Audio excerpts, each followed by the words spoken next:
मित्रों, न्यूजीलैंड के खिलाफ पहले वनडे मुकाबले में मिली शानदार जीत के बावजूद भारतीय कप्तान रोहित शर्मा पूरी तरह संतुष्ट नजर नहीं आए।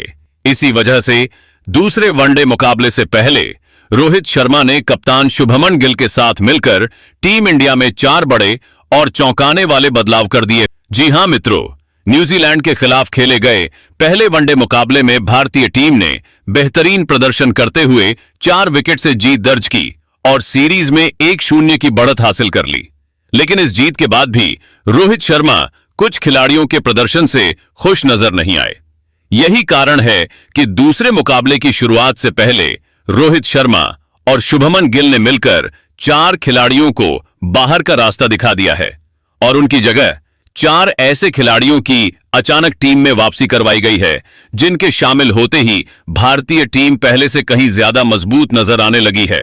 तो मित्रों, आखिरकार दूसरे वनडे मुकाबले में एक बार फिर कीवियों को कुचलकर सीरीज पर कब्जा जमाने के लिए रोहित शर्मा और शुभमन गिल ने टीम में कौन कौन से बड़े बदलाव किए हैं और क्या रहने वाली है दूसरे वनडे मुकाबले में भारत की फाइनल प्लेइंग 11, जानेंगे पूरी खबर इस वीडियो में।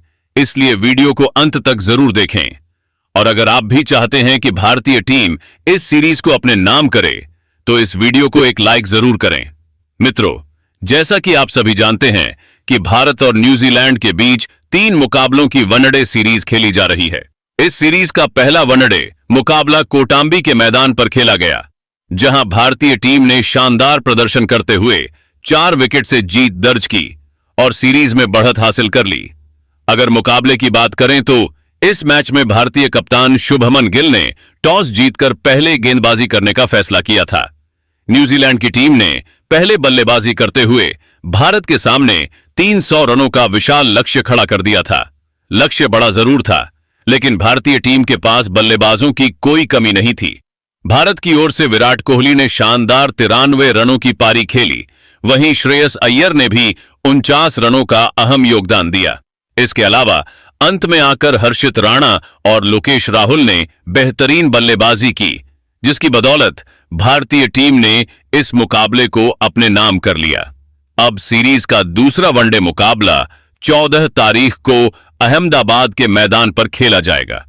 हालांकि मित्रों, भले ही भारतीय टीम ने पहला वनडे मुकाबला जीत लिया हो, लेकिन कुछ खिलाड़ियों का प्रदर्शन उम्मीदों के मुताबिक नहीं रहा और जैसा कि आप सभी जानते हैं, दूसरा वनडे मुकाबला भारत के लिए काफी अहम होने वाला है, क्योंकि टीम इंडिया किसी भी कीमत पर इस मैच को जीतकर सीरीज पर कब्जा जमाना चाहेगी। वहीं हार से बौखलाई कीवी टीम भी दमदार वापसी करने की पूरी कोशिश करेगी, क्योंकि न्यूजीलैंड के लिए यह मुकाबला करो या मरो जैसा होगा। इसमें कोई दो राय नहीं है कि पहले वनडे मुकाबले में न्यूजीलैंड की टीम ने भारत को कड़ी टक्कर दी थी और आखिरी ओवर तक यह कहना मुश्किल था कि मैच किस ओर जाए। इन्हीं बातों को ध्यान में रखते हुए रोहित शर्मा और शुभमन गिल ने टीम में कई बड़े बदलाव किए हैं और ऐसे खिलाड़ियों को मौका दिया है जो मुश्किल वक्त में टीम को संभालने का माद्दा रखते हैं। तो मित्रों, दूसरे मुकाबले से पहले रोहित शर्मा और शुभमन गिल ने किन किन खिलाड़ियों को बाहर का रास्ता दिखाया है और किन नए चेहरों को टीम में शामिल किया गया है, आइए जानते हैं पूरी जानकारी इस वीडियो में। मित्रों, अगर सबसे पहले भारत की सलामी जोड़ी की बात करें तो दूसरे वनडे मुकाबले में इस मोर्चे पर किसी भी तरह के बदलाव की कोई संभावना नजर नहीं आती। यानी दूसरे वनडे मुकाबले में एक बार फिर भारतीय टीम की पारी की शुरुआत रोहित शर्मा और शुभमन गिल की जोड़ी करते हुए दिखाई देगी। इसका सबसे बड़ा कारण यह है कि पहले वनडे मुकाबले में इन दोनों बल्लेबाजों ने शानदार तालमेल के साथ बल्लेबाजी करते हुए भारत को एक सधी हुई और मजबूत शुरुआत दिलाई थी। यही वजह है कि टीम मैनेजमेंट और कप्तानी समूह एक बार फिर इसी सलामी जोड़ी पर भरोसा जताने जा रहा है। अगर सबसे पहले रोहित शर्मा की बात करें तो आपको बता दें कि पिछले मुकाबले में रोहित शर्मा ने महज 29 गेंदों में 26 रनों की तेजतर्रार पारी खेली थी और टीम इंडिया को आक्रामक शुरुआत दिलाने में अहम भूमिका निभाई थी। हालांकि मित्रों, रोहित शर्मा अपनी इस पारी को बड़ी पारी में तब्दील नहीं कर पाए थे, लेकिन इसके बावजूद उनके इरादे साफ नजर आ रहे थे। मित्रों, इसमें कोई शक नहीं है कि रोहित शर्मा एक अनुभवी, खतरनाक और तूफानी बल्लेबाज हैं, जो किसी भी वक्त मैच का रुख पलटने का दम रखते हैं। मौजूदा समय में रोहित शर्मा शानदार फॉर्म में चल रहे हैं और ऐसे में सभी भारतीय फैंस को उम्मीद है कि दूसरे वनडे मुकाबले में रोहित शर्मा के बल्ले से एक बड़ी और यादगार पारी देखने को मिल सकती है। वहीं अगर दूसरे सलामी बल्लेबाज और कप्तान शुभमन गिल की बात करें तो मित्रों, शुभमन गिल ने पिछले मुकाबले में न सिर्फ एक जिम्मेदार बल्लेबाज बल्कि एक परिपक्व कप्तान के रूप में भी खुद को साबित किया था। शुभमन गिल ने दबाव भरे हालात में कप्तानी पारी खेलते हुए भारत की जीत में अहम योगदान दिया और अपने आलोचकों को करारा जवाब दिया था। आपको बता दें कि पहले वनडे मुकाबले में शुभमन गिल ने 71 गेंदों का सामना करते हुए 56 रनों की शानदार और संयमित पारी खेली थी। उनकी यह पारी उस वक्त आई थी जब टीम को एक स्थिर साझेदारी की सख्त जरूरत थी। ऐसे में मित्रों, सभी को पूरी उम्मीद है कि दूसरे वनडे मुकाबले में भी शुभमन गिल के बल्ले से एक और कप्तानी पारी देखने को मिल सकती है, जो टीम इंडिया को एक बार फिर जीत की राह पर ले जाए। वहीं अब अगर नंबर 3 की बात करें तो इस स्थान पर भी किसी तरह के बदलाव की कोई गुंजाइश नजर नहीं आती। यानी दूसरे वनडे मुकाबले में नंबर 3 पर एक बार फिर विराट कोहली ही बल्लेबाजी करते हुए नजर आएंगे। मित्रों, विराट कोहली इस समय भारतीय टीम के सबसे अहम और भरोसेमंद खिलाड़ी हैं और मौजूदा दौर में वह अपने करियर की शानदार फॉर्म में चल रहे हैं। इसकी झलक उन्होंने पहले साउथ अफ्रीका के खिलाफ दिखाई थी, जहां विराट कोहली ने बैक टू बैक 2 शतक लगाकर यह साबित कर दिया था कि इस समय भारत के पास उनसे बेहतर कोई दूसरा विकल्प मौजूद नहीं है। न्यूजीलैंड के खिलाफ भी विराट कोहली ने अपने क्लास और अनुभव का शानदार प्रदर्शन किया था। आपको बता दें कि पहले वनडे मुकाबले में विराट कोहली ने महज 91 गेंदों का सामना करते हुए 93 रनों की एक विराट पारी खेली थी और भारतीय टीम को जीत की दहलीज तक पहुंचाने में अहम भूमिका निभाई थी। हालांकि अफसोस की बात यह रही कि विराट कोहली अपने शतक से महज 7 रन दूर रह गए और कायल जेमिसन की गेंद पर माइकल ब्रेसवेल को कैच दे बैठे। लेकिन तब तक वह अपना काम लगभग पूरा कर चुके थे और मैच पूरी तरह भारत के पक्ष में जा चुका था। अब दूसरे वनडे मुकाबले में विराट कोहली से उम्मीदें और भी ज्यादा बढ़ गई हैं, क्योंकि जिस अंदाज में उन्होंने पहले मैच में लय हासिल की है, उससे साफ नजर आता है कि बड़ा स्कोर अब ज्यादा दूर नहीं है। अगर विराट कोहली दूसरे वनडे मुकाबले में 30 से 35 ओवर तक क्रीज पर टिक जाते हैं तो न सिर्फ शतक बल्कि एक और यादगार और मैच विनिंग पारी देखना लगभग तय माना जा रहा है। इसके बाद अगर नंबर 4 की बात करें तो इस पोजीशन पर भी किसी तरह का बदलाव देखने को नहीं मिलेगा। यानी नंबर 4 पर एक बार फिर श्रेयस अय्यर ही बल्लेबाजी करते हुए नजर आएंगे। जी हां मित्रों, इस समय श्रेयस अय्यर भारतीय टीम के मध्य क्रम के सबसे भरोसेमंद बल्लेबाजों में से एक हैं। हालांकि चोट की वजह से श्रेयस अय्यर साउथ अफ्रीका के खिलाफ खेल नहीं पाए थे, लेकिन न्यूजीलैंड के खिलाफ इस वनडे सीरीज से पहले अय्यर पूरी तरह फिट होकर टीम में लौट चुके थे। वापसी के साथ ही श्रेयस अय्यर का प्रदर्शन भी काफी प्रभावशाली रहा।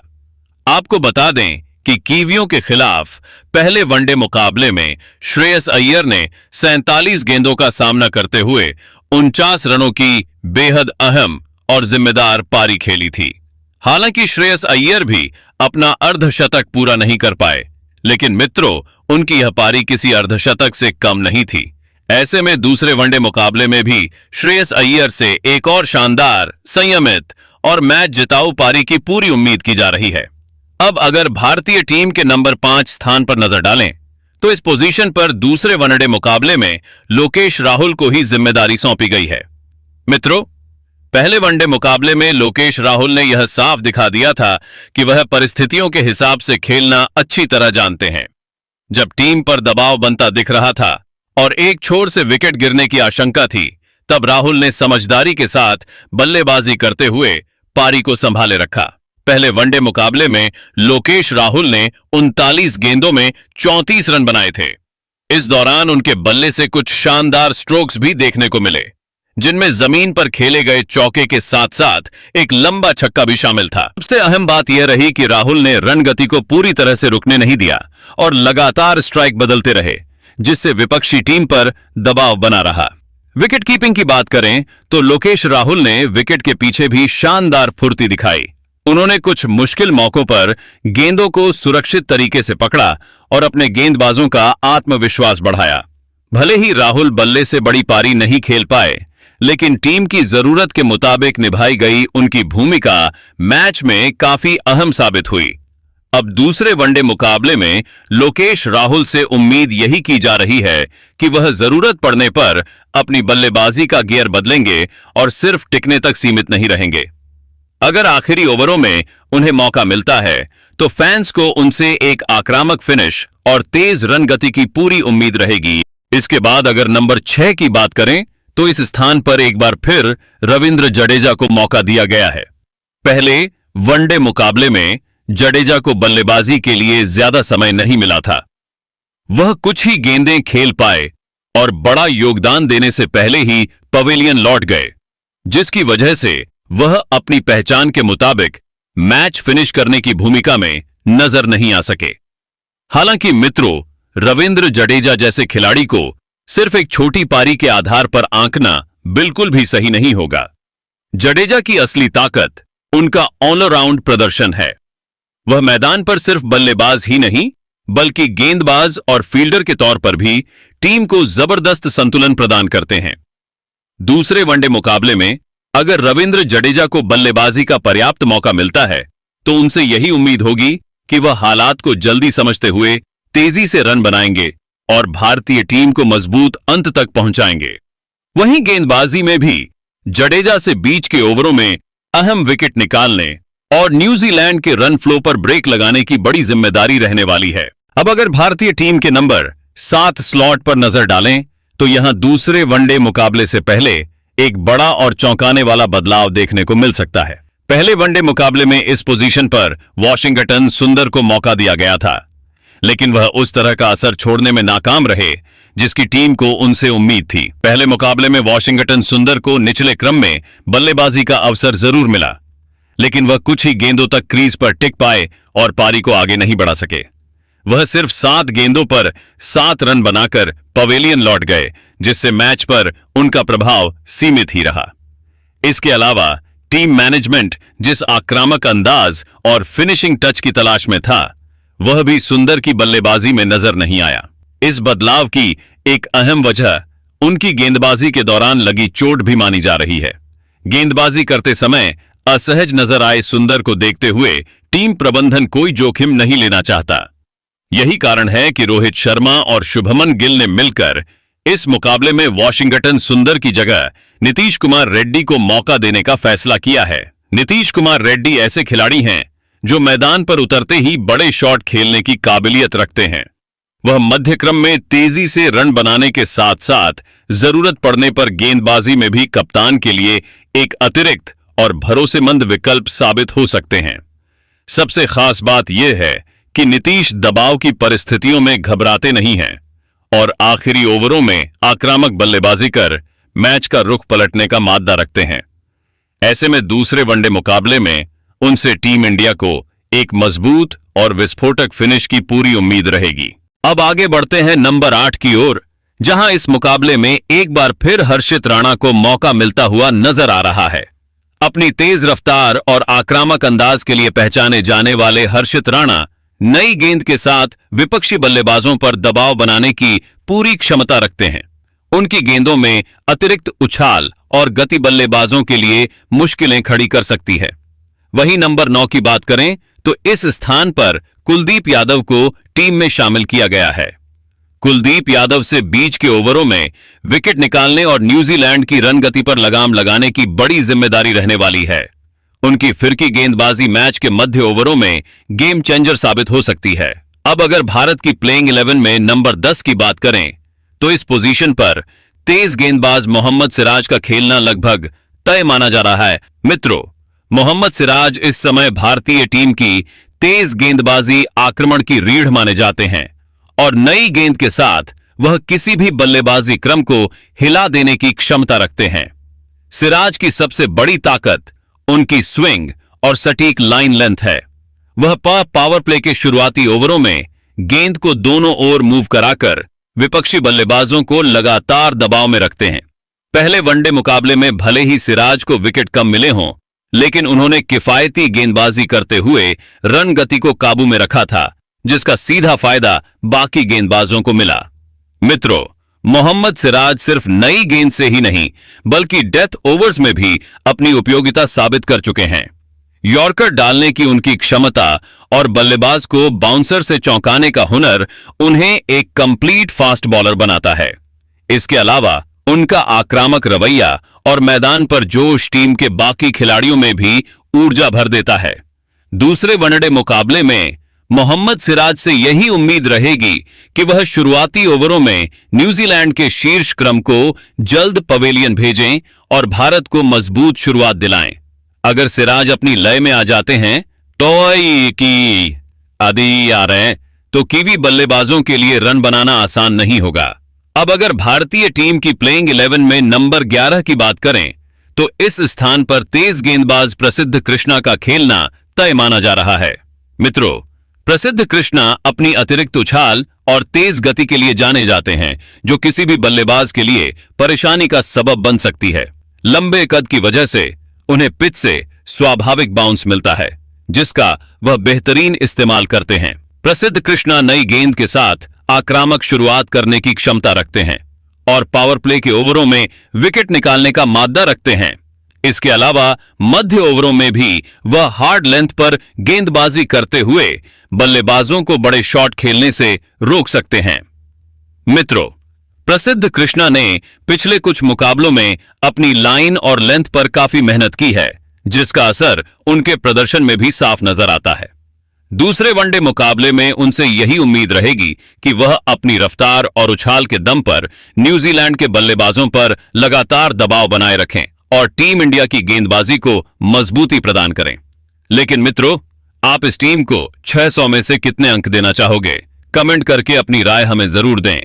मिलते हैं अगले वीडियो में। तब तक के लिए जय हिंद, जय भारत, वंदे मातरम।